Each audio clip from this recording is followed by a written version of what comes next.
Primera de Juan, capítulo 4. Todo el capítulo 4, bueno, más bien casi todo la primera carta de Juan nos habla a nosotros acerca precisamente de lo que es el amor de Dios, el amor que Dios tiene por nosotros, el amor que Dios tiene por cada uno de nosotros. Y primera de Juan, capítulo 4, versículo 8, dice: el que no ama no ha conocido a Dios, porque Dios es amor. En esto se mostró el amor de Dios para con nosotros, en que Dios envió a su Hijo unigénito al mundo para que vivamos por Él. En esto consiste el amor, no en que nosotros hayamos amado a Dios, sino en que Él nos amó a nosotros primero y envió a su Hijo en propiciación por nuestros pecados. Amados, si Dios nos ha amado así, debemos también nosotros amarnos unos a otros. Nadie ha visto jamás a Dios. Si nos amamos unos a otros, Dios permanece en nosotros y su amor se ha perfeccionado en nosotros. En esto conocemos que permanecemos en Él y Él en nosotros, en que nos ha dado de su Espíritu.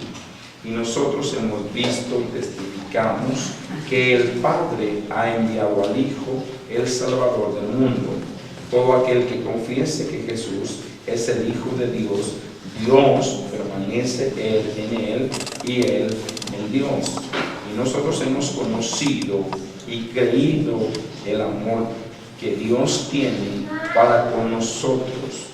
Dios es amor, y el que permanece en amor permanece en Dios y Dios en Él. Todo este capítulo 4 de primera de Juan nos habla a nosotros, a partir del 7, nos habla acerca de el amor hasta el versículo 21. Y el versículo 16 es clave, porque el versículo 16 nos dice: nosotros hemos conocido y creído. Entonces, tenemos que conocer al Padre y tenemos que creer en el amor que Dios tiene por nosotros. Una vez más, no tienes que sentir nada, tienes que creer que Dios te ama, tienes que creer que Dios es tu Padre. Así como creímos precisamente acerca de que Jesús había muerto en la cruz del Calvario por nosotros y que es la prueba de amor, de esa misma manera, aunque no veamos absolutamente nada, debemos de creer. Si conocemos que Dios nos ama, ¿cómo conocemos? A través de la palabra. Entonces debemos de creer que Dios nos ama. Aleluya. Amén. Y precisamente es el amor lo que nos va a llevar a tener un camino diferente. Versículo 17: en esto se ha perfeccionado el amor en nosotros, para que tengamos confianza en el día del juicio, pues como Él es, así somos nosotros. Como Él es, así eres tú. Como Él es, así somos nosotros. Como Él es, así es la iglesia. Como Él es, así debemos de ser cada uno de nosotros. Dice el 18: en el amor no hay temor, sino que el perfecto amor echa fuera el temor, porque el temor lleva en sí castigo, porque el temor lleva en sí castigo, de donde el que teme no ha sido perfeccionado en el amor. Mucho de la falta del crecimiento de la fe tiene que ver con el temor. El temor es la antítesis de la fe, o lo contrario a la fe. Pero ¿cómo se va el temor? El temor se va cuando sabes que Dios te ama. El temor se va cuando conoces que Dios te ama. Y cuando crees que efectivamente Dios te ama. ¿Estamos acá? Amén. Eso es muy importante.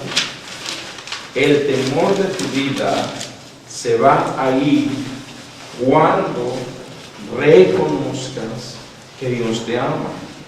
Y cuando creas que Dios te ama.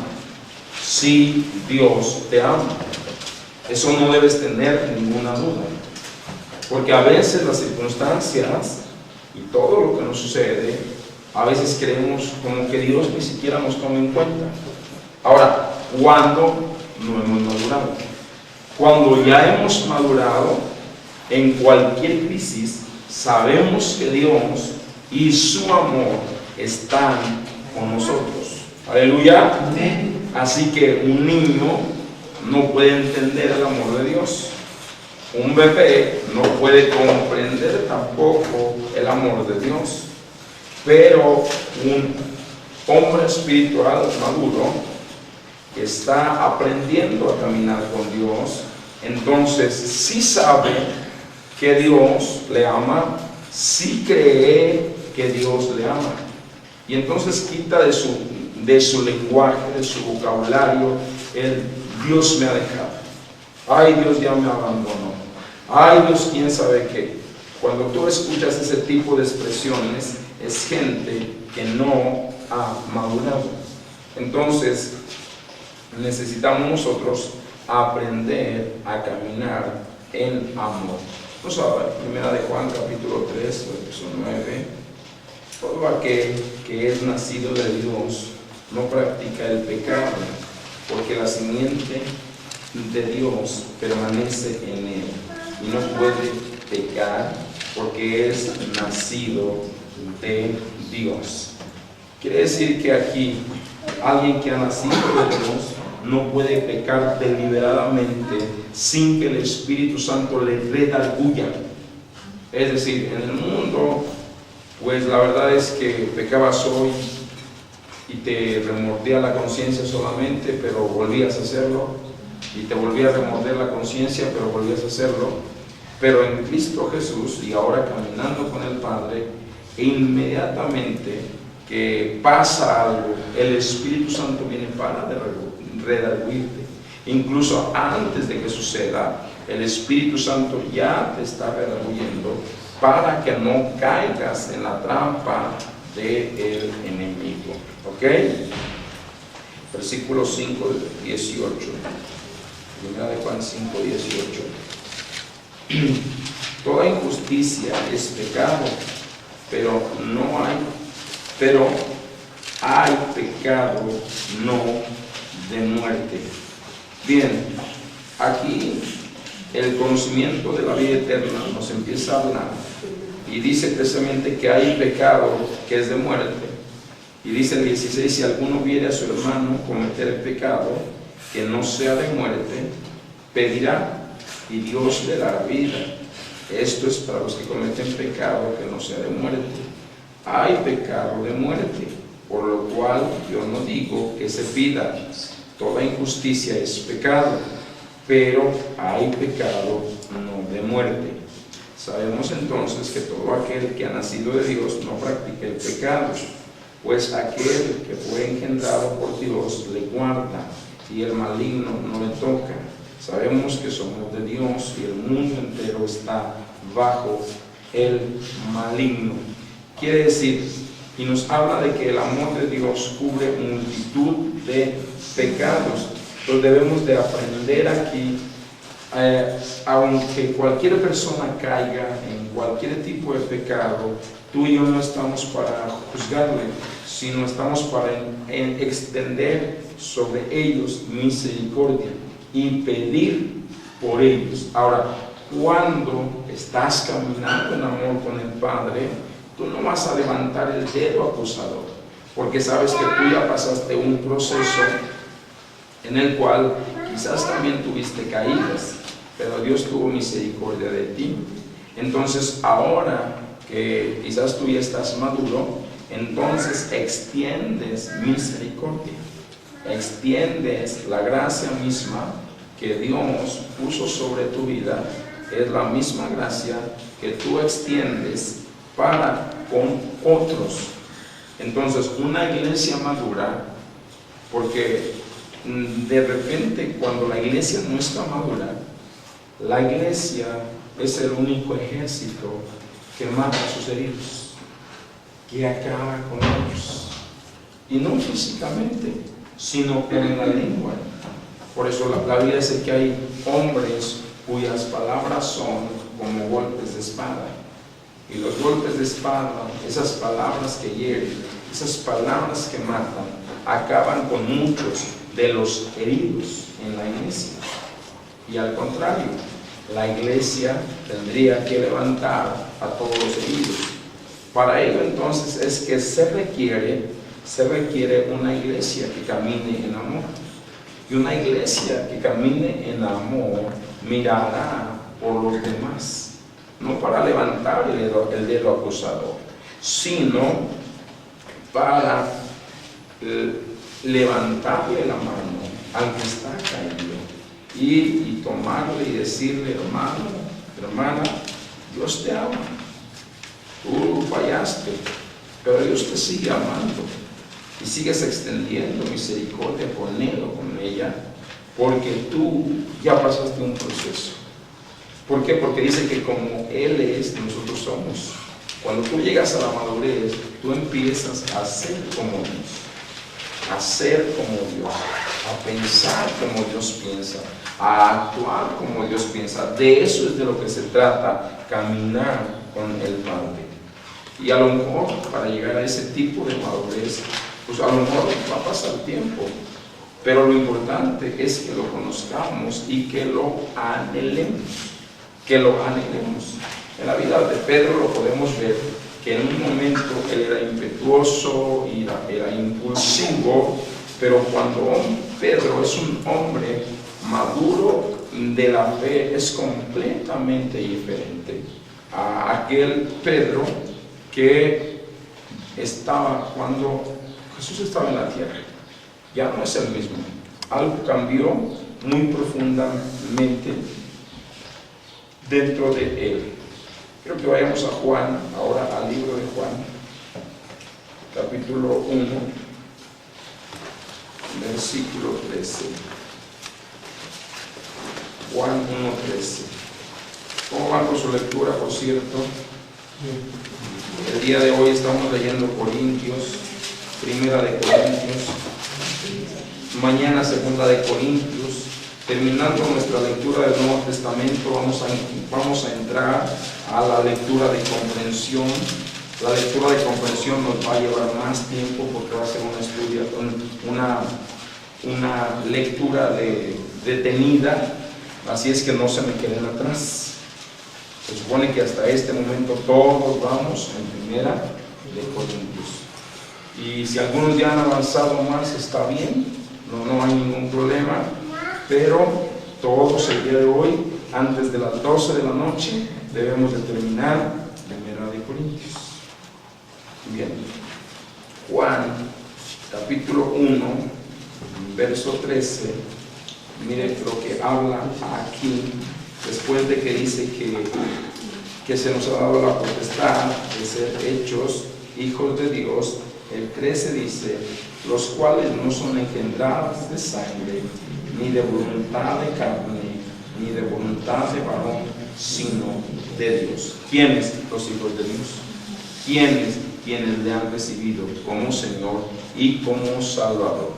No fue un hombre, no fue la voluntad de un hombre, no fue la voluntad de la carne, sino fue la voluntad de Dios, que nosotros naciéramos como hijos de Dios. Entonces, si es la voluntad de Dios, o si desde que le confesamos como Señor y como Salvador, porque el 12 dice que nos dio potestad de ser hechos hijos de Dios, y luego describe por la voluntad de quién, que es la voluntad de Dios. Entonces, aquí entendamos una cosa: si la voluntad de Dios es que yo y tú llegáramos a ser sus hijos, entonces la misma voluntad de Dios aplica para toda tu familia. La misma voluntad de Dios aplica para toda tu casa. La voluntad de Dios es que nadie se pierda. La voluntad de Dios es que todos sean salvos. ¿Estamos acá? Amén. Juan capítulo 13, versículo 35. Juan 13, 35.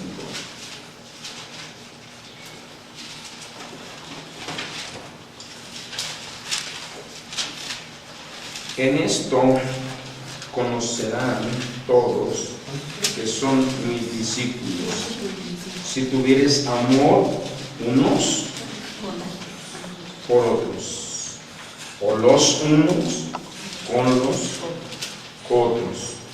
¿Verdaderamente amas a tu hermano? Si le amas, le puedes perdonar todo. Si no le amas, será muy fácil que lo juzgues, será muy fácil que le dejes de hablar. ¿Cuántos aquí no le hablan a alguien en la iglesia?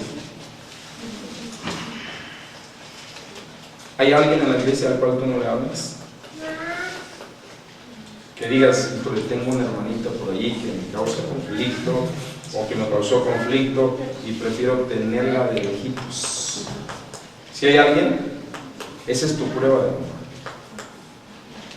O sea, de que la prueba de que verdaderamente amas a Dios es que ames a esa persona y aprendas a convivir con ella. No solo que la toleres, bueno, sí comienza con la tolerancia, pero luego debe convertirse en un amor genuino, porque nuestro amor es el amor de Dios derramado en tu corazón. Entonces de repente yo veo redes sociales y yo veo que algunos como que no aman a mucha gente. O sea, si tú estás levantando juicio y estás haciendo cosas ahí como que indirectas, como que para quién es todo lo que escribes, pues no, tu corazón no está muy claro. O sea, hay cosas que no se deben de escribir, lo he dicho una y otra vez. Si tú tienes algo contra alguien, si algo de los ministros, de los pastores no te gusta, ¿quién eres tú para juzgar la iglesia? Porque el que la va a juzgar la ama. Entonces, si tú estás buscando la iglesia perfecta, nunca la vas a encontrar. La iglesia está llena de personas pecadoras. La iglesia está llena de personas imperfectas. Y no vas a encontrar una iglesia perfecta. Y si la llegas a encontrar, el día que tú vayas hecho a perder. Porque tú eres una persona imperfecta. Entonces, ¿qué es lo que nos hace perfectos? Lo que nos hace perfectos es el amor. El amor. Que aprendamos a amarnos los unos a los otros. Que aprendamos a vivir en amor los unos con los otros. Aleluya. Amén. Que no tengas en tu corazón ninguna falta de perdón hacia nadie. ¿Por qué? Una falta de perdón es otro obstáculo para que tu fe crezca. Cuando le dicen al Señor Jesús, ¿y cuántas veces debo de perdonar a mi hermano? ¿Solo 7 veces? ¿Cuántas veces le digo? 70 veces. Hablando de la misericordia. Dijo, si vuelve y se arrepiente, perdona. Pero luego cuando Él llegó a la cruz, eso lo dijo antes de la cruz, pero luego cuando Él llegó a la cruz, el amor va más allá. Y entonces aquí dice que el amor es, no importa que no te pidan perdón, perdona. Porque el beneficiado del perdón es el que perdona y no el perdonado. ¿Estamos entendiendo? Así que si tienes un hermano carnal, una cuñada, una suegra, un suegro, un pariente político, una cuñada, un cuñado, un yerno, una nuera, que híjole, tú dices, pero yo qué te debo, Dios, que aquí lo tengo cerca de mí. Esa es tu prueba de amor. Esa es tu prueba de perdón. ¿Cuántas veces te lo haga? ¿Cuántas veces tú tienes que perdonar? ¿Ok? Porque estamos hablando de madurez espiritual. Entonces, alguien que es maduro ya no guarda nada en su corazón. Nada absolutamente. ¿Ok? Así que estamos hablando de madurez espiritual. Estamos hablando de caminar con el Padre. Y estamos hablando acerca de que nosotros necesitamos conocer a nuestro Padre. Y vamos a ver, tú y yo tenemos otro Padre. Y no es tu papá de carne. Juan 8:44.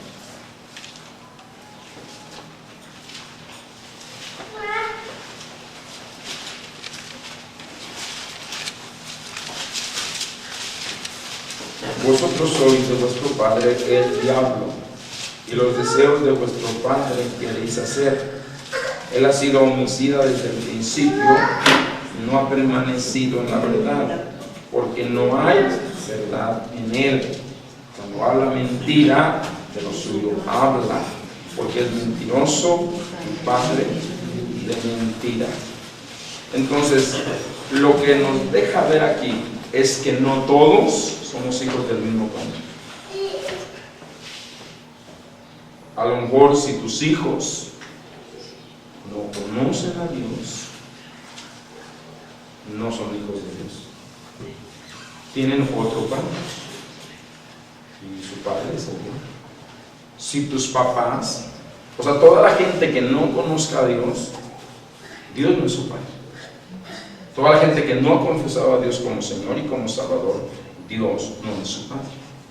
El diablo es su Padre. Entonces este versículo lo que nos habla es que hemos pasado de la paternidad del diablo a la paternidad de Dios. Tú tenías un papá en el mundo que no te trataba mal, no te trataba bien, te trataba muy, pero muy mal. Y ¿sabes a quiénes utilizó? A los que tenías muy cerca.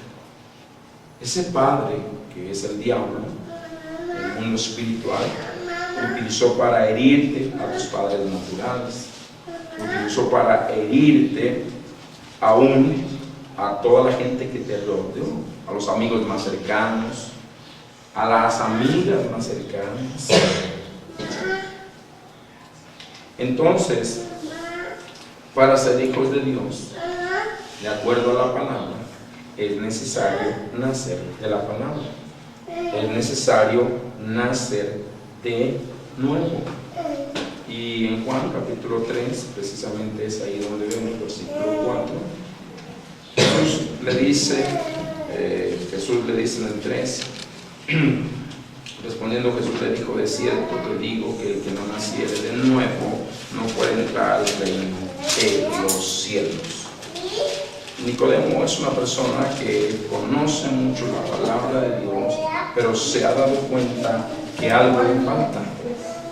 Y entonces regresa, es Juan capítulo 3, versículo 3.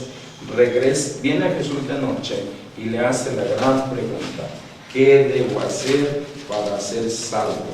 ¿Qué debo hacer para ir al cielo? Y le dice: nacer de nuevo. Nacer de nuevo. El hecho que vengas a una iglesia no te hace hijo de Dios. Lo que te hace hijo de Dios es el nuevo nacimiento. El nuevo nacimiento. Y el nuevo nacimiento tiene que ver con que confieses a Jesús como Señor y como Salvador. Cuando tú lo reconoces como Salvador, entonces comenzamos a ser sus hijos.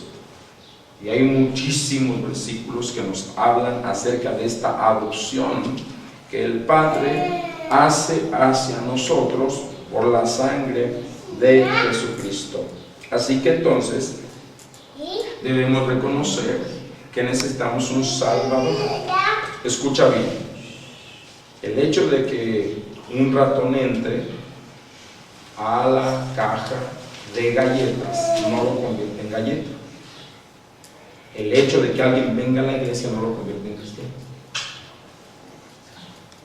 ¿Estamos acá? Amén. Por lo tanto, no lo convierte en hijo de Dios. Entonces, muchos no han nacido de nuevo. Hicieron la conversión de fe, pero todavía les falta nacer de nuevo, nacer de la palabra.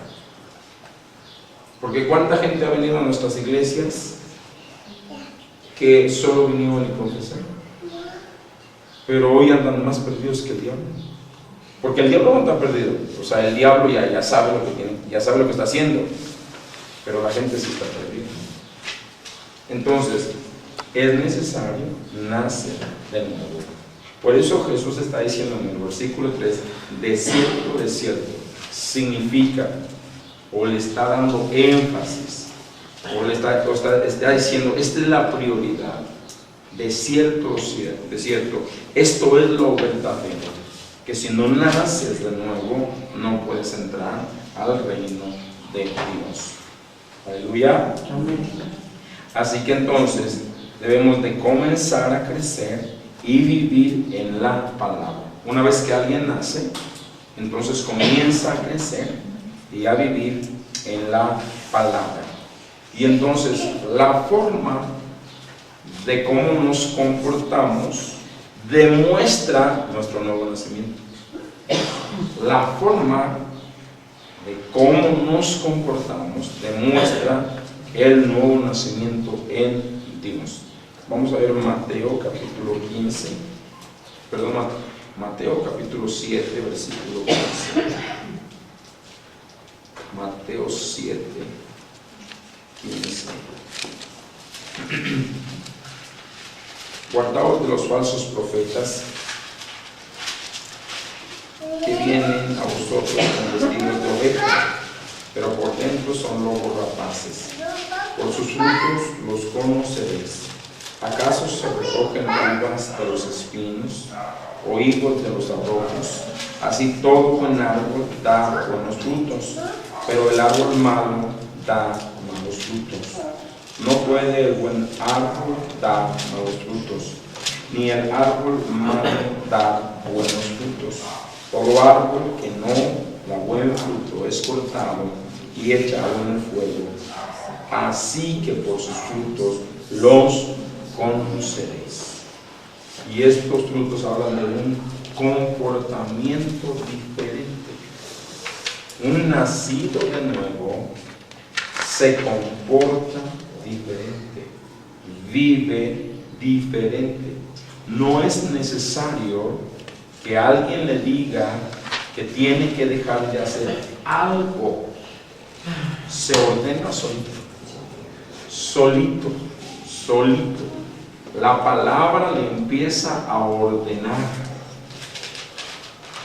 Alguien que ha nacido de nuevo se empieza a ordenar, se empieza a alinear a la palabra, y al alinearse a la palabra, todo su entorno cambia.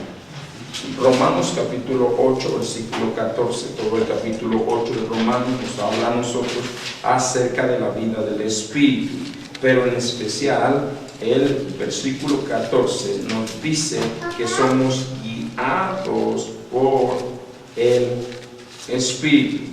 Dice, porque todos los que son guiados por el Espíritu, estos son ¿qué? Hijos de Dios. Entonces, como cristianos, es importante mantener una relación no solo con Jesús, sino también con el Padre Celestial. Con el Padre Celestial. Es muy importante entender cuál es el papel del Padre, cuál es el papel de Jesucristo y cuál es el papel del Espíritu Santo. Y la fuente de todo es el Padre. La fuente de todo es el Padre. Así como tenemos una relación con Jesús, deberíamos de tener una relación con el Padre Celestial. Por eso vuelvo a repetirles, la película La Cabaña nos ilustra el papel del Espíritu Santo, el papel de Jesús y el papel del Padre. Si puedes volver a verla en estos días, en esta semana, tómate el tiempo para poder entender, discernir cuál es el papel del Padre, cuál es el papel del Hijo y cuál es el papel del Espíritu Santo en cuanto a la salvación de las almas. Entonces debemos de conocer al Padre. ¿Cómo lo hacemos?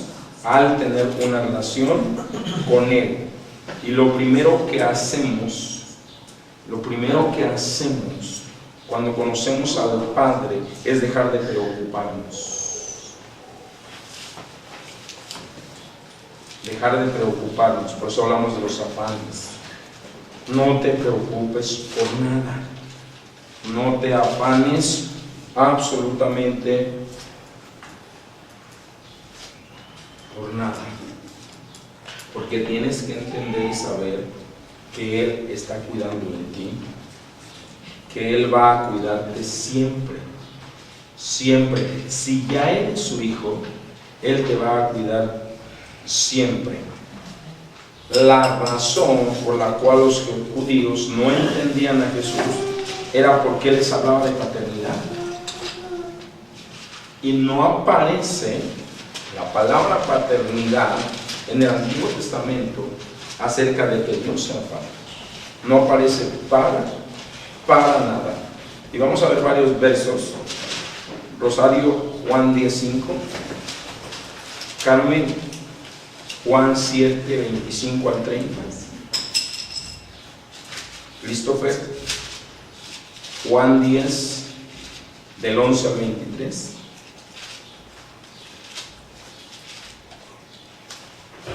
Moy, Juan 17, 21.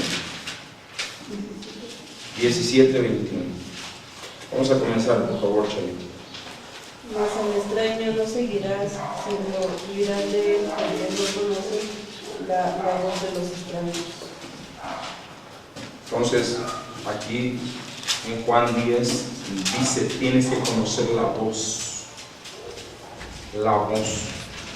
Juan 7:25, Carmen. No, ya lo leímos, ¿verdad? No. No, leímos 6:25. Juan 7:25 al 30. Ajá. Más. Sí, adelante. Más. ¿Qué salisteis a ver? ¿A un hombre cubierto de vestiduras delicadas? He aquí, los que tienen vestiduras preciosas y viven en deleites en los palacios de los reyes están. Mas, ¿qué salisteis a ver? A un profeta, si os digo, y más que profeta, este es de quien está escrito. He aquí, envío mi mensajero delante de tu faz, el cual preparará tu camino delante de ti. Os digo que entre los nacidos de mujeres no hay mayor profeta que Juan el Bautista, pero él es el más pequeño en el reino de Dios, es mayor que él. Y todo el pueblo y los publicanos, cuando lo vieron, glorificaron a Dios, bautizándose con el bautismo de Juan. Mas los fariseos y los intérpretes de la ley desecharon los designios de Dios respecto de sí mismos, no siendo bautizados por Juan. Ahora Juan les está mostrando a Dios. Y sucede que en el ministerio de Juan tuvo mucho éxito. De hecho dice que se agolpaba a la gente para venir a bautizarse. Ahora, ¿qué diferencia hay entre Juan y Jesús?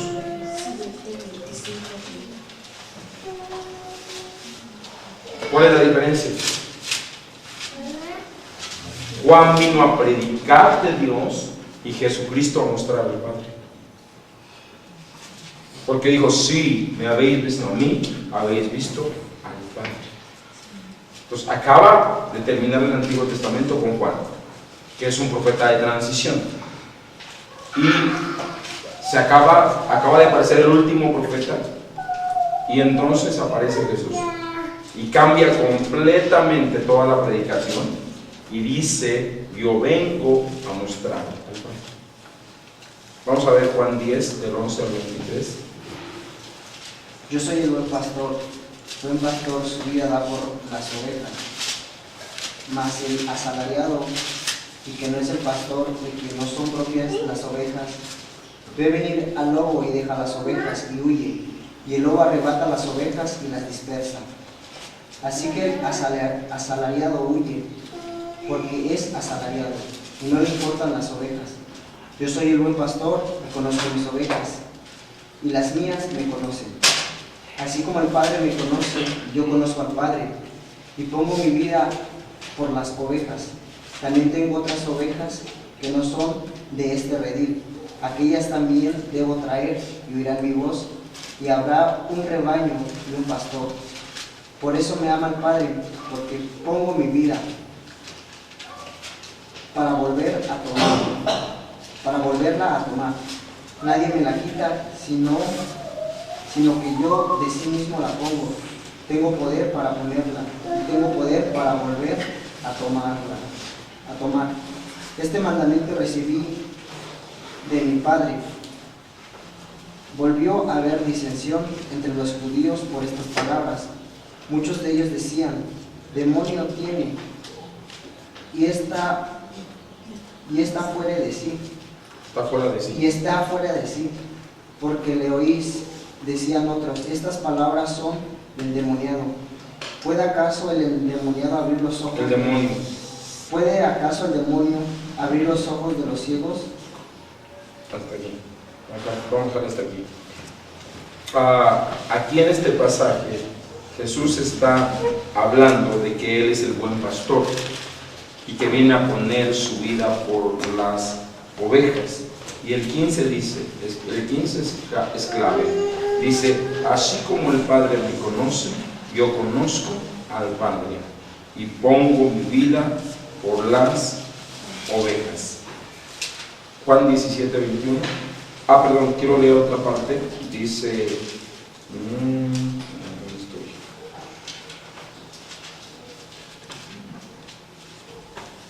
El 16. Tengo también otras ovejas que no son de este redil.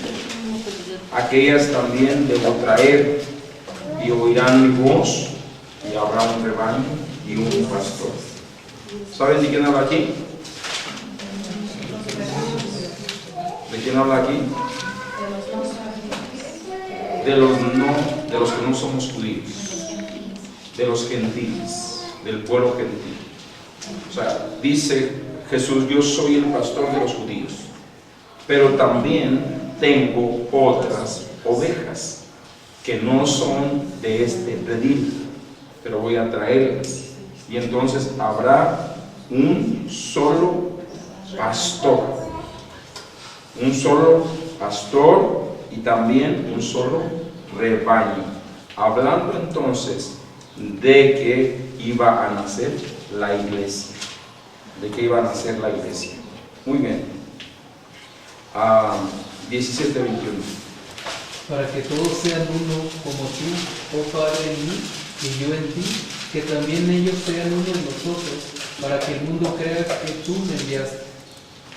Las últimas palabras de Jesús en el huerto de Getsemaní tienen que ver todavía con el Padre. Tú y yo, Padre, somos uno. O sea, Jesús tiene al Padre presente desde que inicia su ministerio hasta que termina. Ahora recuerden que los judíos operaban bajo el antiguo pacto. Y el antiguo pacto era un pacto de muerte, donde no existía una relación con Dios. Ahora, a Juan lo siguieron porque él les habló del Dios al que ellos estaban acostumbrados a oír. Todos los profetas habían predicado de él. Y Juan siguió igual. Pero en el boom, en el top de su ministerio, él le da la entrada a Jesús. Y le dice: Lo hice de esta manera. Viene uno atrás de mí. Mi tiempo ya terminó, al cual ni siquiera soy digno de desatar la correa de su causa. Hablando de que Jesús era más que él, que no era un profeta más. Aunque de Juan se dice que no ha habido otro profeta como él. Dice, de todos los que han sido profetas, no ha habido otro profeta como él. Entonces Jesús viene y ahora empieza a predicar acerca de que ahora van a empezar a poder tener una relación con Dios como Padre. Y entonces la religión del judaísmo empieza ya a no tener valor. Porque antes eran ritos, eran tradiciones, estaba establecido el levirato con su sacerdocio, con la sangre de las víctimas que tenía que ser vertida a favor de los pecadores, cubriendo sus pecados y haciéndolo justo ante los ojos de Dios. Y entonces Jesús viene y le dice, eso se acabó. Ahora empiecen ustedes a tener una relación con Dios. Y por esa razón, ¿por qué lo mataron? Porque no lograban entender en su mente qué era tener una relación con Dios. Porque nadie atrás había tenido una relación con Dios. Vamos a ver Hebreos capítulo 5, versículo 1 al 3, socorro. Hebreos capítulo 8, 3 al 5, Vero Gutiérrez. Hebreos 12, 13, Maribel Flores. Vamos a comenzar.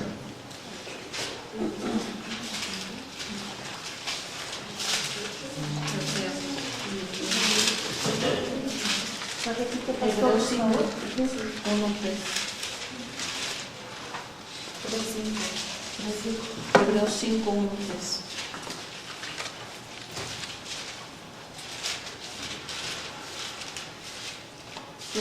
¿Ya? Porque todo sumo sacerdote tomado de entre los hombres es constituido a favor de los hombres en lo que a Dios se refiere, para que se presenten ofrendas y sacrificios por los pecados, para que se muestre paciente con los ignorantes y extraviados, puesto que él también está rodeado de divinidad, y por causa de ella debe ofrecer por los pecados tanto por sí mismo como también por el pueblo. Hebreos 8, 3 al 5. 8, 3, 5.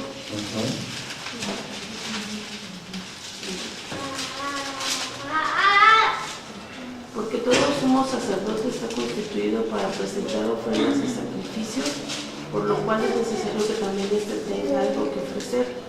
Así que si estuviese sobre la tierra, ni siquiera sería sacerdote, habiendo aún sacerdotes que presenten las ofrendas según la ley, los cuales sirven a lo que es figura y sombra de las cosas celestiales, como se le advirtió a Moisés cuando iba a erigir el tabernáculo, diciéndole, mira, haz todas las cosas conforme al modelo que se te ha mostrado en el monte. Pero ahora, tanto mejor ministerio es el suyo. Hasta el 5. 12, 13. Maribel. Y hacer sendas derechas para nuestros pies, para que lo cojo no se salga del camino, sino que sea sanado. Bien, entonces los judíos no podían ser libres de su pecado. No les era quitado el pecado, solamente les era cubierto. La sangre del animal solo cubría el pecado, pero no les era quitado. Por eso no lograron relacionar el sacrificio de Jesús con lo que Juan dijo, este es el Cordero que quita el pecado del mundo. Bueno, la religión tradicional lo repite como lo más.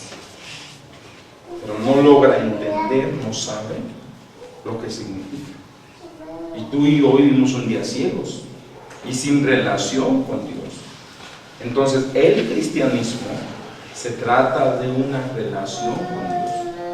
Y el caminar con el Padre se trata de una relación más profunda con Dios, donde entiendes, donde conoces, donde sabes que el pecado fue arrancado de ti.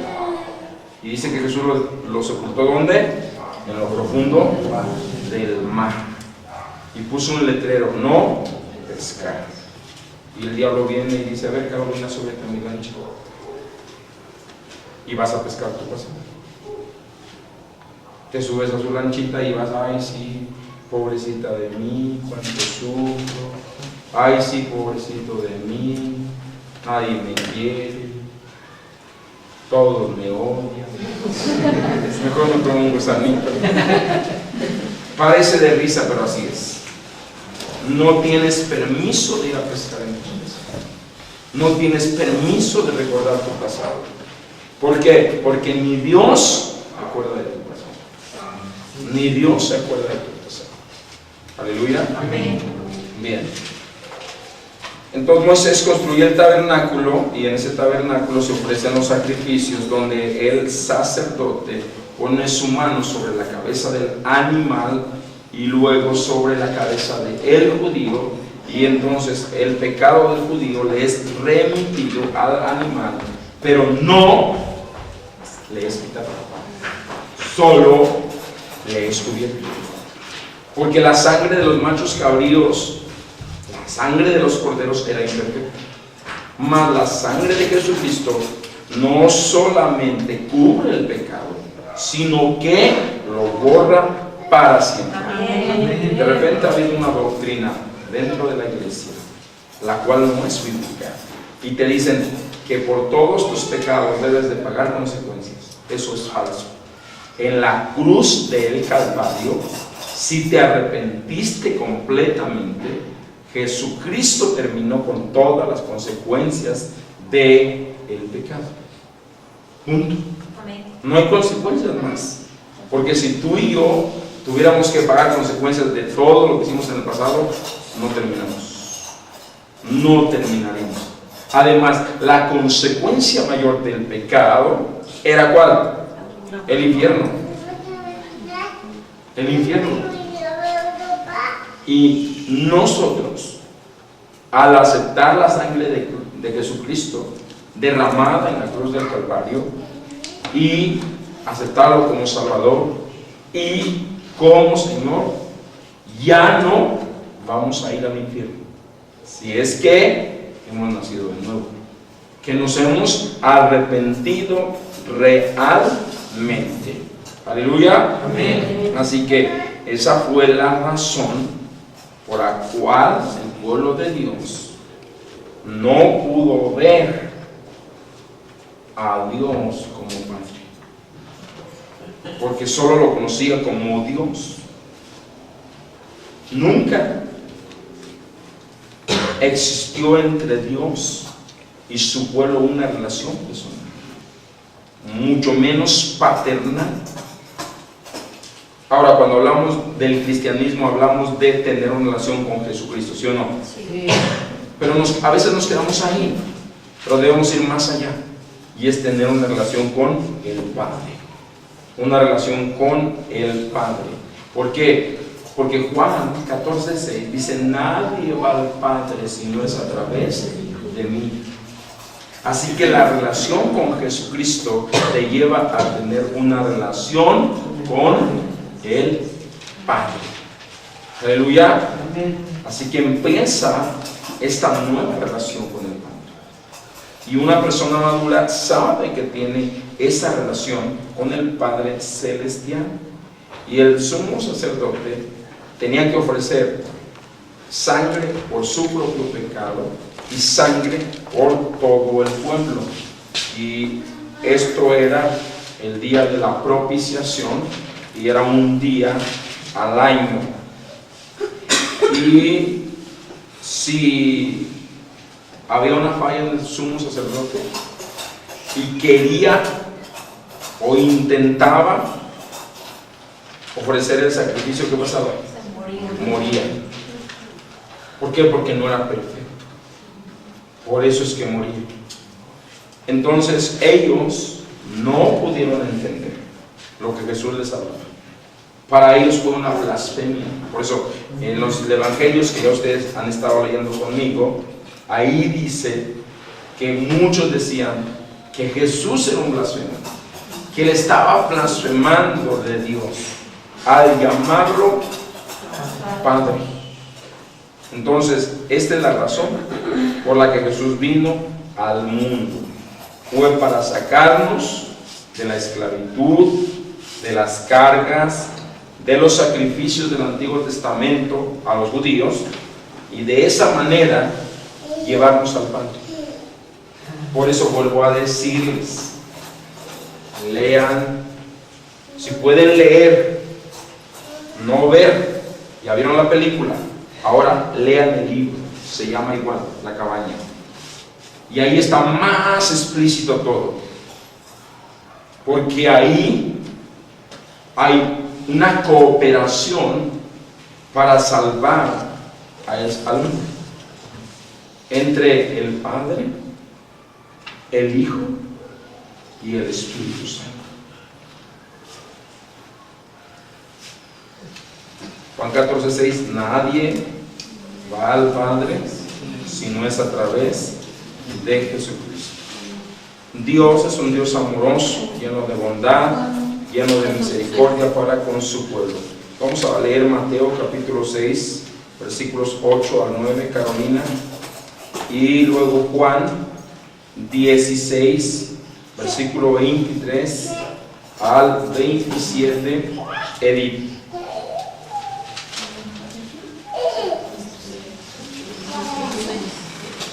Mateo 6, 8 al 9.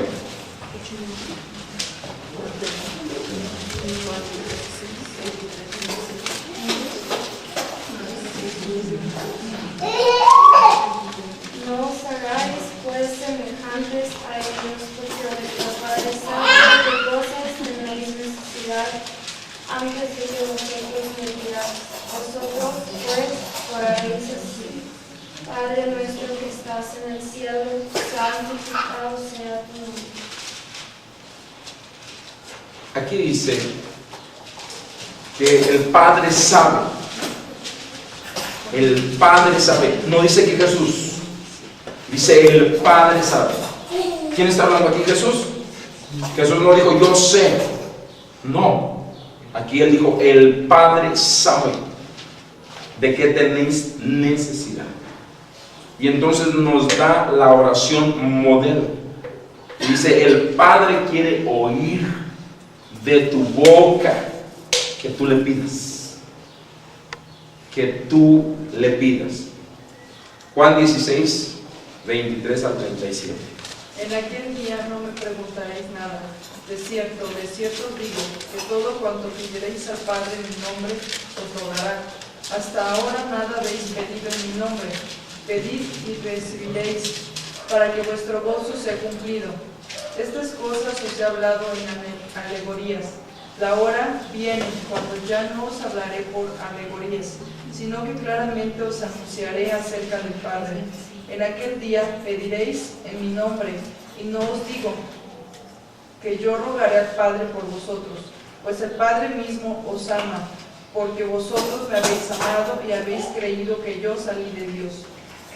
Ahora mira, la primera oración fue Padre nuestro, porque Jesús la está haciendo y le está diciendo a todos sus discípulos: el mismo papá que yo tengo lo tienen ustedes también. Pero luego Juan 16 les dice: en aquel día pediréis en mi nombre y yo rogaré al Padre. Antes que Jesús muriera, no había quien rogara al Padre por nosotros. No había forma de acercarnos al Padre. Pero ahora tú puedes pedir en el nombre de Jesús Y dice que Él va a rogar al Padre. Aleluya. Amén. Pero tú también puedes creer que Jesús ya lo compró todo para ti. Amén. Puedes creer y confesar para recibir. Así que la relación del pueblo de Israel, del pueblo judío, era en base a tradiciones, era en base a ritos, era en base a ceremonias religiosas, pero no había ningún antecedente, nadie que hubiera tenido una relación con Dios como su Padre. Dios era buscado solamente como Dios, pero no se podía tener comunión íntima con Él. Sin embargo, Dios estaba queriendo tener comunión íntima con el pueblo, y por eso es que vino Jesús, porque Jesús y el Padre uno son. Aleluya. Amén. Así que la comunión te puede hablar de Dios, perdón, la religión te puede hablar de Dios o te habla de Dios, pero la comunión te mete a tener una relación con Dios, a conocerlo como Padre. Por eso es que cuando prediques, enséñale a la gente a tener una relación con Dios. Yo no vengo a predicarte una relación. No, mejor dile, ¿sabes? Dios quiere tener una relación contigo. Porque a veces desde el momento en que le dices, no te quiero traer una religión, ellos ya se imaginan otra cosa. O sea, como que los estás predisponiendo. Pero tienes que ser sabio al utilizar las palabras correctas y decirle, ¿sabes? Yo quiero hablarte cómo tener una relación con Dios. Una relación con Jesús como tu Salvador. Y a veces la gente va a abrir su corazón solo por eso. Porque la gente se siente alejada de Dios. Y tú le puedes decir, ¿sabes? Yo quiero decirte cómo te puedes acercar a Dios. Y entonces la gente quiere también acercarse a Dios. Tenemos que utilizar las palabras correctas cuando vamos a hablarle a alguien de Cristo. Y luego ya que les hablas de eso, entonces ya les hablas del amor. Dios te ama, quiere tener una relación contigo. Dios es tu Padre. No, Dios quiere ser tu Padre. Y muchos van a decir, no, Dios es mi Padre. Y le dicen, no. Porque la Biblia dice que Dios creó. Hizo su creación. Tú solamente eres creación, pero no eres hijo de Dios. No eres hija de Dios. Y se lo muestras en la palabra. Y le dices, mira, la Biblia dice que los que no han recibido a Jesús no son sus hijos. No les vayas a llevar a Juan 8:44. Su padre es el diablo. Les llevas a Juan 1:12.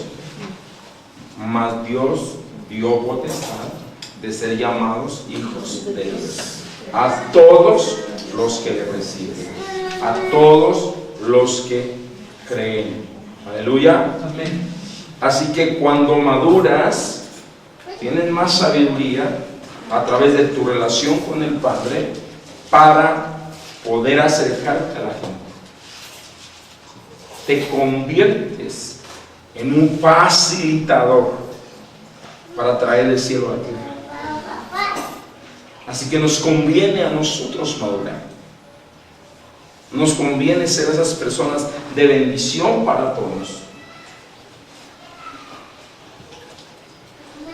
Otra cosa que tenemos que hacer al caminar con el Padre es familiarízate con la palabra. Para poder conocer a Dios como nuestro Padre, es necesario que conozcas la palabra. Por eso es que en poco tiempo tienes que haber leído toda la Biblia. Porque si ya tienes 10 años de cristiano y nunca la has leído toda, ya te tardaste. No conoces lo que dice. Entonces, necesitamos familiarizarnos, conocer la palabra. Un predicador de Inglaterra dijo: no puedo entender a Dios por medio de mis pensamientos, pero sí puedo entender a Dios, mi Padre, por medio de su palabra, porque toda ella me habla de Él. En la palabra podemos conocer la naturaleza de Dios y todos sus atributos. ¿Cuántos atributos conoces de Dios? Hay muchísimos, pero Dios es amor, Dios es bueno, Dios es santo, Dios es misericordioso, Dios es piadoso, Dios es amplio para perdonar, Dios es tardo para la ira, y podemos hablar de muchísimos más. Pero a veces la gente está orando y se le acaban las palabras. ¿Sabes por qué? Porque no están familiarizados con la palabra, y mejor prefieren hablar de sus sentimientos y prefieren hablar de su alma más que de la palabra. Y si vas a describir a Dios, necesitas conocer quién es Dios a través de su palabra. Y si vas a amar a Dios, necesitas descubrirlo a través de la palabra. Y te vas a dar cuenta que Él te amó a ti primero, y que el primer amor consiste en eso, no en que tú le amaste a Él, sino en que Él te amó a ti primero. Él nos amó a nosotros primero. Nadie puede amar a nadie sin conocerlo. Nadie puede amar a alguien sin conocerlo. Primero le conoces para poder amarle. Y hay muchos que no conocen a Dios, muchos que no conocen al Padre, y que por lo tanto no le muestran su amor. Saben que Dios los ama, pero no le muestran su amor a Dios. Porque cuando amamos, lo damos todo. Cuando amamos, no ponemos pretextos. Cuando amamos, servimos con todo. Todo lo que damos es por amor. Todo, absolutamente lo que damos, el tiempo que damos, el esfuerzo que dedicamos, todo. Nuestros recursos los damos por amor a Dios, por amor a la obra. Nos ponemos la camiseta del lugar donde Dios nos plantó.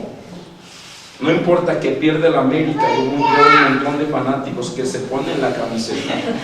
Y muchos cristianos, cuando las cosas están mal en una iglesia, mejor se quieren ir. ¡Qué cobardes! Porque las cosas no siempre van a estar bien. ¿Estamos acá? Amén. Pero si amas la iglesia, si amas a Dios, si amas la obra, con orgullo te vas a poner la camiseta. Y vas a decir: aquí estoy, no me voy a ir. Porque cuando un barco se está hundiendo, las primeras que corren son las ratas.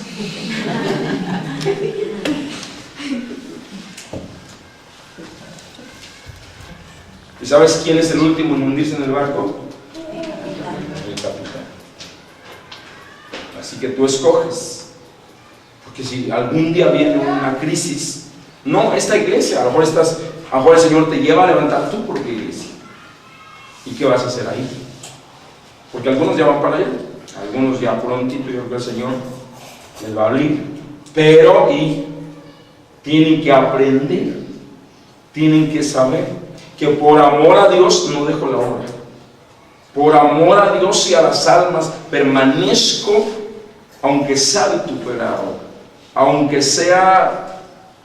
me levanten falsos, aunque sea lo que sea, por amor a Dios, por amor a las almas, por amor a la obra, aunque nadie me entienda, por amor. Aleluya. Amén.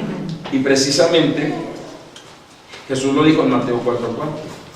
No solamente de pan vivirá el hombre, sino de toda palabra que sale de la boca de Dios.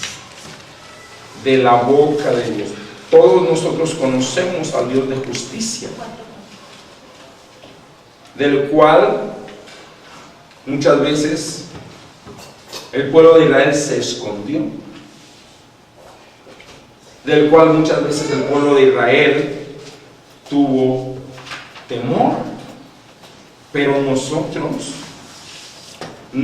conocemos a un Dios de gracia, un Dios de gracia.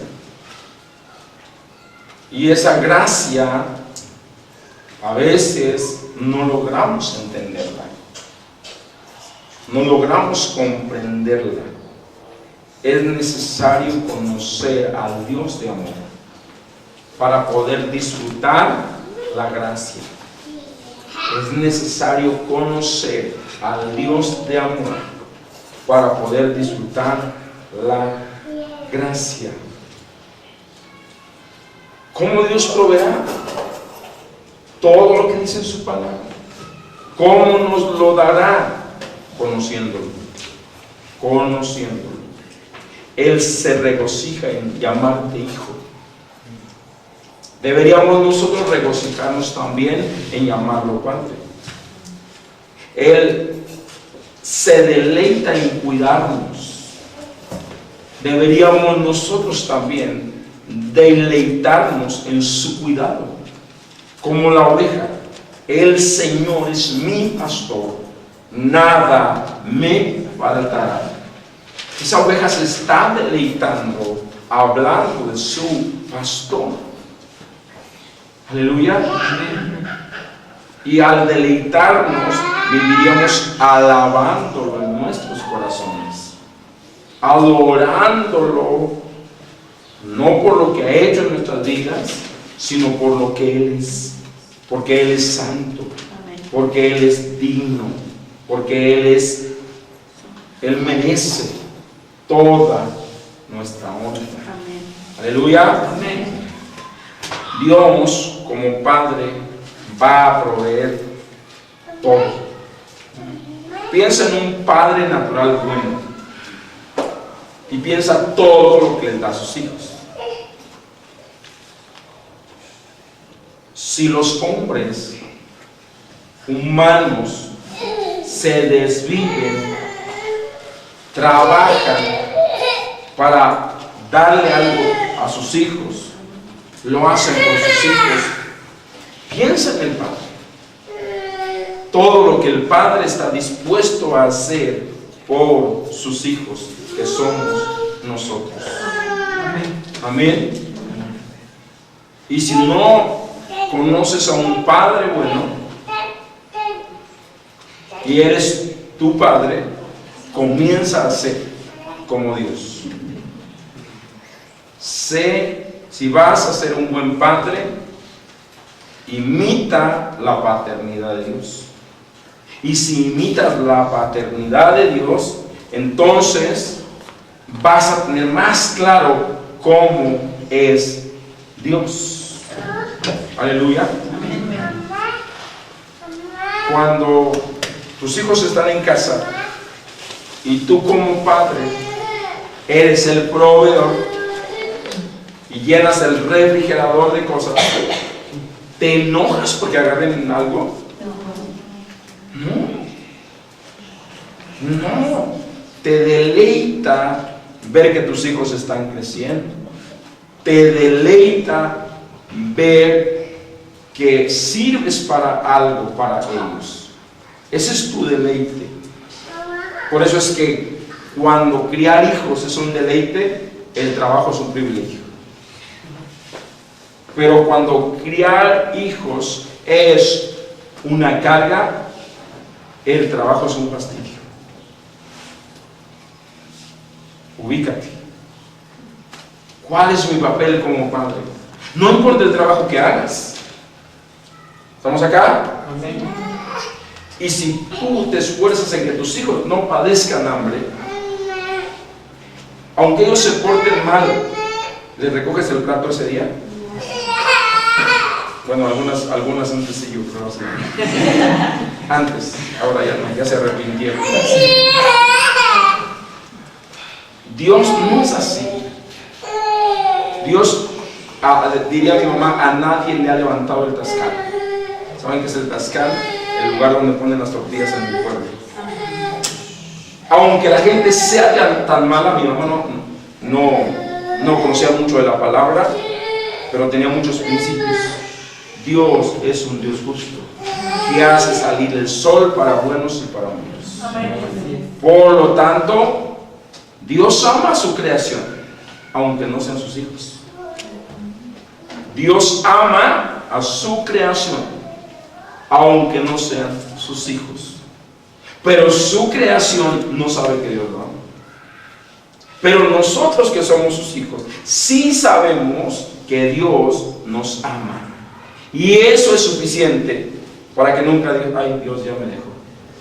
Ay, pastor, ore por mí porque usted está más cerca de Dios. Yo porque creo que a mí no me escuchan. No, eso es falso. La misma distancia que tengo yo hacia Dios la tienes tú. Punto. Tú tienes el mismo acceso que yo. El mismo acceso. Eres hijo. Aquí no está diciendo que Dios está hablando de que solo da acceso a los ministerios. Aquí está hablando de hijos. Todo ministerio solo tiene una función, pero primero es hijo. Primero es hijo.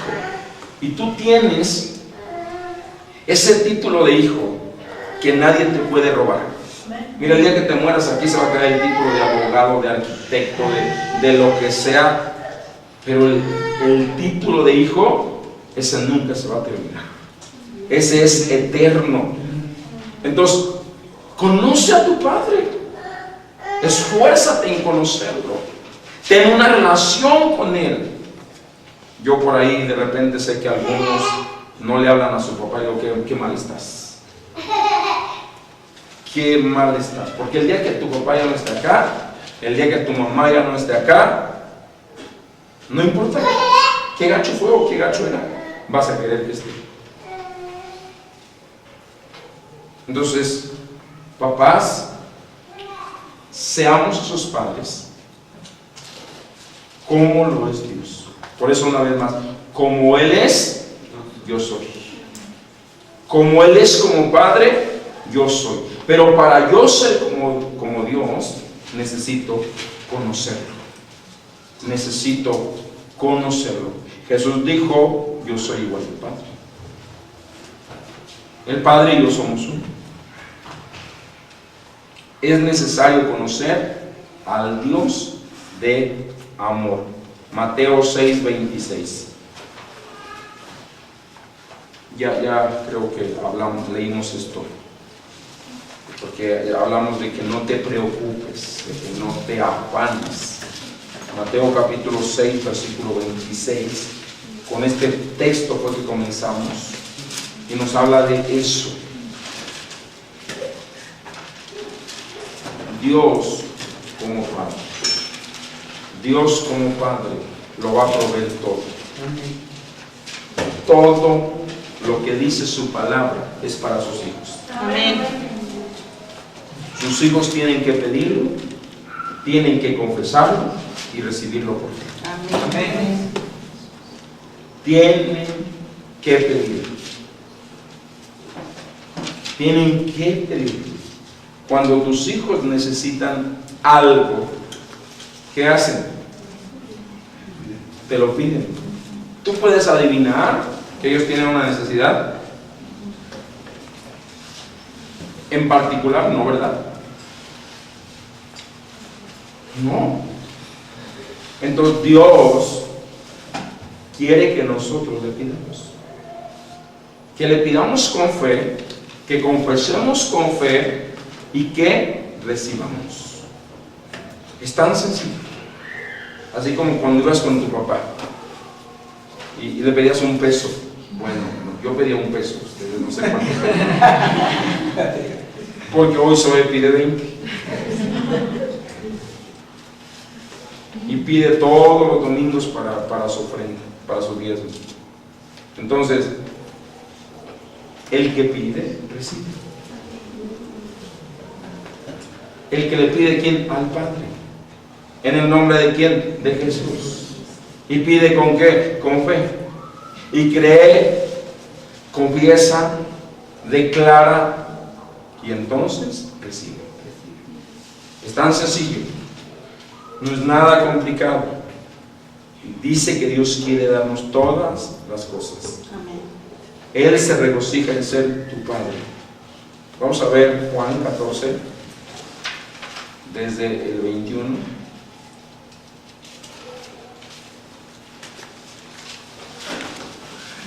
El que tiene mis mandamientos y los guarda, este es el que me ama, y el que me ama será amado por mi Padre. Si conocemos los mandamientos y no los guardamos, no podemos experimentar el amor de Dios. Ahora, no es que Dios no nos ama. Por supuesto, ya dijimos, Dios ama su creación. Pero nosotros debemos guardar sus mandamientos. ¿Para qué? Porque nos conviene. Porque dice, ese es el que me ama. Y el que me ama a mí será amado por mi Padre. Entonces tú no puedes pasar por alto a Jesús. Primero amas a Jesús y luego amas al Padre. Primero amas a Jesús para conocer el amor del Padre. ¿Estamos acá? Versículo 22. Le dijo Judas, no el Iscariote, Señor, ¿cómo es que te manifestarás a nosotros y no al mundo? Le respondió Jesús y dijo, el que me ama, mi palabra guardará, y mi Padre le amará, y vendremos a él y haremos morada en él. La garantía de que el Padre mora en nosotros es que guardemos su palabra. Es que guardemos su palabra. Y entonces tú vas a decir lo que Elías, el Dios en cuya presencia estoy, aunque estés en el micro, aunque estés donde estés. No necesitas estar solo en la congregación para saber que Dios está ahí contigo. Amén. Así que necesitamos vivir en la palabra, amar la palabra, hacer los mandamientos. Y aquí encontramos que dice guardar sus mandamientos. ¿Cuáles son sus mandamientos? Juan 13:34. Yo lo debes de saber, ¿no?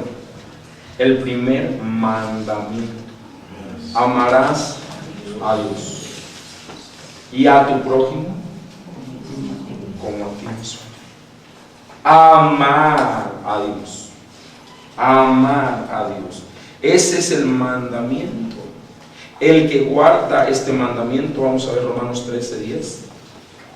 El que guarda este mandamiento de amor, de amar a Dios, de amar al prójimo, guarda toda la ley, cumple toda la ley.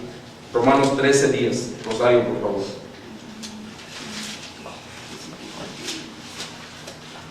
Vaya y lea por favor en su Biblia.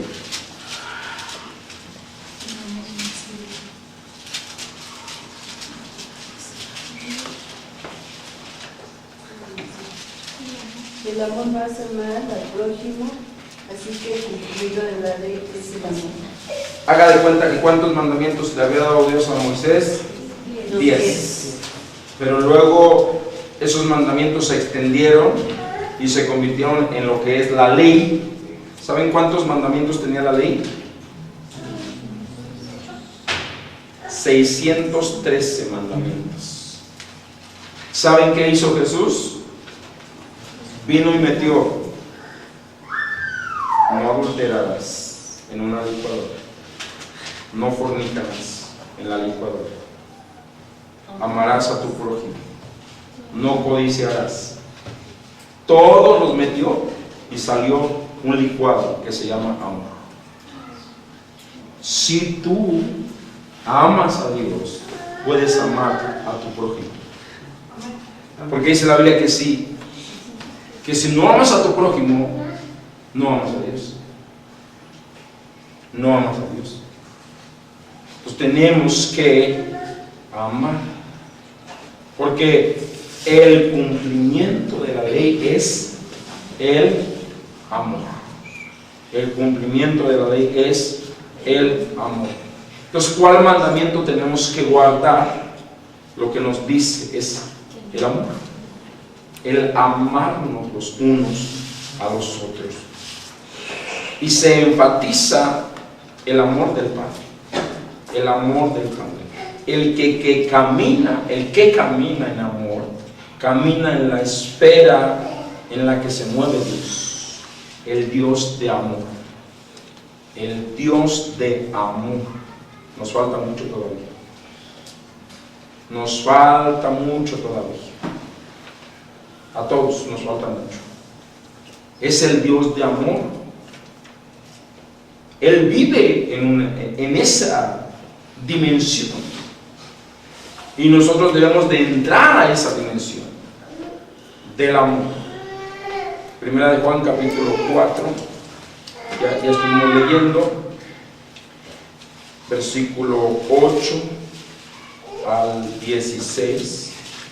Nos habla de que Dios es amor. Y el que ama al prójimo ama a Dios. Y el que aborrece a su hermano no puede amar a Dios. Y por lo tanto, si no puedes amar a tu hermano, no puede manifestarse Dios en tu vida. Y el Padre nuestro dice bien claro. Dice: Padre, perdona mis ofensas, como también yo he perdonado a los que me han ofendido. Ahora, ¿por qué perdonas? Por amor. Por amor es que perdonamos. Por amor es que extendemos perdón. Por amor es que tomamos la decisión de perdonar. Ahora, este amor del cual estamos hablando no es un sentimiento. No es un sentimiento, es una decisión. El Padre decidió amarnos. Y no importa cómo nos portemos, no importa cómo le respondamos, Él nos sigue amando. Entonces, el amor es una decisión. De igual manera, el perdón es una decisión. No tengo que sentir nada. Es que no siento perdonar. Yo estoy bien así, pero no siento perdonar. Eso es un engaño. ¿Por qué? Porque tienes que tomar una decisión de perdonar. Una decisión de perdonar. Y también una decisión de pedir perdón. Ahora, no, yo no he hecho nada. Yo no he hecho nada. No somos justos, recuerden. No hay un justo en la tierra. Entonces, cada vez que nos equivocamos, pidamos perdón. Cada vez que tengamos un mal pensamiento, cualquier cosa, expresemos perdón y pidamos perdón también. ¿Por qué? Porque con la medida que tú midas, serás medido. Con la medida de misericordia y gracia que tú extiendas hacia los demás, será exactamente lo mismo que vas a recibir. Así que un día vas a necesitar pedir perdón. Perdona de corazón a todo aquel que venga a ti porque te hizo mal. Pero perdona aún al que no venga. Perdona aún al que nunca vuelvas a ver. Porque una falta de perdón, ya lo he dicho, esta es la tercera vez en este rato, una falta de perdón es un obstáculo para que tú crezcas. Es un obstáculo para que recibas de parte de tu Padre que te ama muchísimo. Aleluya. Amén. Entonces, de igual manera, de ninguna manera es la voluntad de un padre que sus hijos vivan. ¿Cuántos padres se gozan cuando sus hijos están enfermos? Yo sí he conocido a algunos.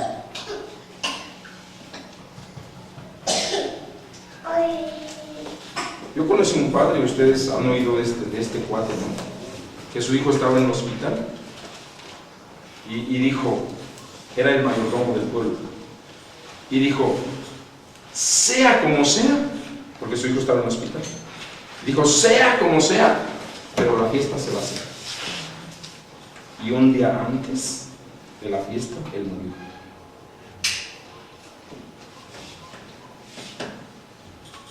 O sea, ¿no te importa tu hijo?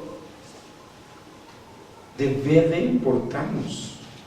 Entonces, la voluntad del Padre no es que vivas en enfermedad. No es que vivas con dolor. No es la voluntad del Padre. ¿Quién de ustedes inventaría un virus y luego se lo inyectaría a su hijo para verse retorcer? ¿Seguros? Algunos ya están teniendo una idea. Vamos a preguntar a sus hijos. No, por muy malo que sea un papá, no lo va a hacer. O debería estar poseído por el diablo para que haga eso. Debería ser un siervo del enemigo para hacer eso. ¿Vamos acá? ¿Cuántos se gozan cuando su hijo se cae y le aplauden? ¿Qué sientes? Es lo mismo que siente papá por nosotros. Dios no quiere que vivas en enfermedad. Papá no quiere que vivas esclavo de las obras del mundo. Papá no quiere que vivas en escasez. Papá no quiere que vivas en pobreza. Papá no quiere verte afligido. Papá no quiere verte débil. Papá no quiere verte triste. Madres corazón de pollo, cuando su hijo está triste, ¿cómo están ustedes? Apachurradas igual. Así se pone Dios también. Así que Dios no quiere nada de eso para nosotros. Él es tu Padre. Él es tu Padre. Él es tu papá. Yo te invito a que lo conozcas como tu Padre. A que lo conozcas como papá. A que habites en su casa. Y que disfrutes todo lo que hay en su casa. Y en su casa hay mucha provisión. Amén. En su casa no falta nada. Habita en esa esfera de paternidad del Padre. Recibe esa paternidad. Porque a veces muchos en la iglesia no han recibido la paternidad de Dios. Muchos no han recibido la paternidad. Y les cuesta trabajo ver a Dios como Padre. Ven a Jesús como Salvador, como Señor, como Sanador, pero como Padre les cuesta trabajo. Porque esta es otra dimensión. Esta no es para alguien que principia. Por eso pasamos todas las etapas de madurez. Y ustedes trajeron su tarea donde se identifican como una etapa de madurez. Cierre sus ojos, vamos a ver.